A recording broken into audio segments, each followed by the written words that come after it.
For that to be understood and to deal with the question of how to envisage the future of the market economy, I think the key concept, or a key concept that can be used, which was used by Thierry de Montbrial this morning, is the concept of public goods.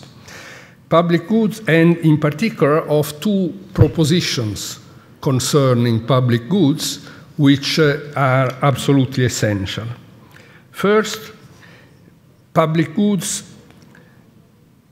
can only be produced by a public entity. By definition, are goods which cannot be produced by the market, but this entity cannot coincide with the government. I will come back to that.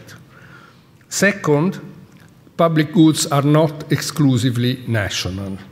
In my view, these are the two propositions that describe lessons that have to be drawn from this crisis, and which, if properly learned, will not only assure the future of capitalism, but say a better future than the one we have experienced in the last 3 years.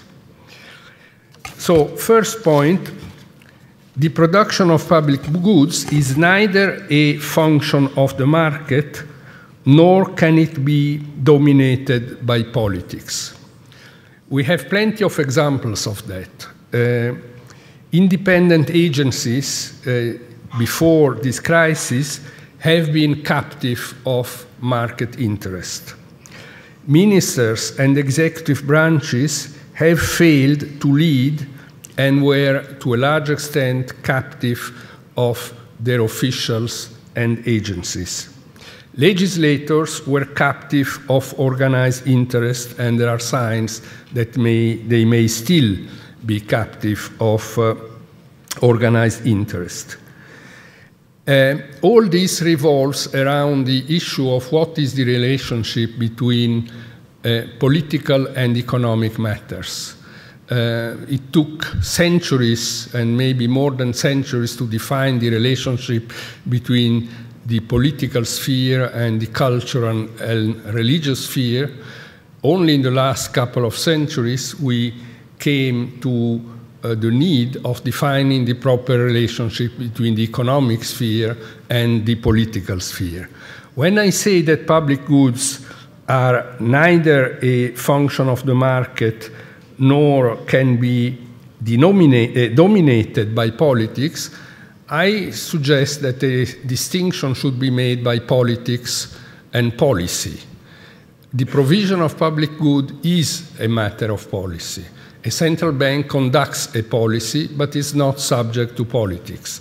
And the big and difficult issue is how to define a proper institutional profile for policy being played in a way that is neither dependent on private interest nor dependent on political games. The second, and I see the time running, the second proposition is about the fact that public goods are not exclusively national. There are at least 5 levels of public good: municipal, regional, national, continental, global. For each of these levels, a government is necessary, and institutions have to be designed to provide the public goods that correspond to that level. The word public has more than one meaning.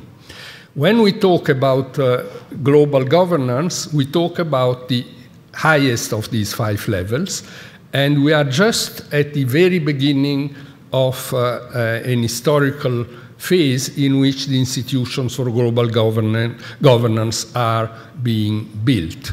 I go a little further than Thierry went this morning. I do not think that the nations are the exclusive holders of the public interest.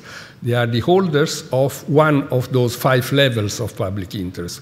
Climate change is certainly not exclusively a public interest exclusively held by the nation states. There are 200 nation states in the world, and they are far too many to deal with the issue of climate change.